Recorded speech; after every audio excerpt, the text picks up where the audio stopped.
Hello folks, and welcome to Aero Workshop. Big news this week, this channel has reached 400 subscribers. So to start the video, I'd like to give a big thanks to everyone who have subscribed to the channel so far, and hopefully it'll grow even more. And I'd also like to thank John McGrath, aka Man in Shed, who gave a glowing recommendation of this channel to his viewers, as I know a lot of his viewers have come over to this channel and subscribed to the channel. So to each and every one of you, thanks very much. I really do appreciate it.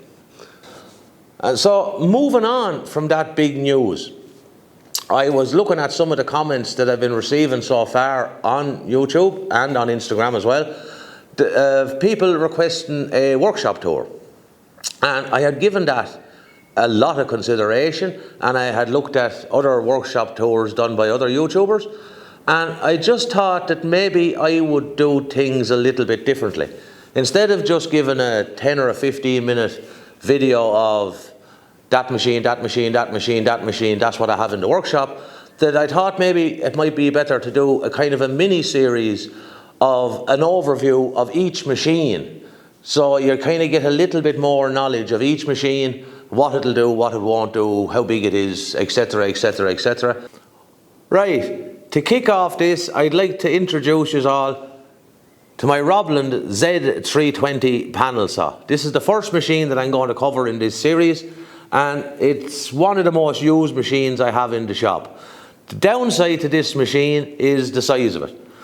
It's designed for cutting sheet material, and it has the capacity to cut up to a 10 foot by 5 foot sheet material, no problem. The downside to that is that the machine from the wall to the end of the Ripp Fence, as it sits at the moment with the fence in, is 3.5 meters, which is 11 and a half, 12 feet. And the length of the saw with the table position centered is 3.5 meters as well. So it's basically a square, but it's a big square. And you also have to allow for the fact that this has a 3.2 meter sliding table for ripping the sheets. So that gives nearly a 7 meter from end to end travel on the table. So that takes up 7 meters of space as well. So that's 23 feet. So basically, to have this machine, you need 23 feet by a minimum of 12 and a half feet. But I actually have 23 feet by 23, 24 feet. The camera is actually at the moment approximately 26 feet away from that wall, and just that might give you the gauge of the size of the machine. There's an extremely sturdy Ripp Fence on this machine. There's cast iron running on a solid steel bar, and it has the full metric and imperial scale that goes the whole way to 1360 millimeters or 53.5 inches. So it has the capabilities to handle any sheet material you're wanting to cut. Okay, we're back around to the cross-cut fence here, and it has two adjustable stops. It also has your imperial and metric scale, and once you just look through the sight glass, there's a red line, line it up with whatever measurement you need, lock it down, and if you're wanting to cut stuff to length, this will hop up, run underneath, and then you let it put down, and that's locking there the whole time. So between this and the Ripp Fence working together, you batch up material so quickly. But I also use this for cutting most material to length, instead of using, like I said, the likes of a chop saw or a miter saw, because it's just so accurate and it's just so quick. As you can see, the table also has two T-tracks or miter gauge tracks, or whatever you want to call them, which also allows me to add my own templates to the machine. And I will go through some of those in later videos, because this machine just lends itself to so many uses. So I will be adding things to this table in the future. This machine also comes with a detachable miter fence that's affixed by 2 points with a main post here and this locking nut here. And it has an angle reference guide here. So this you can miter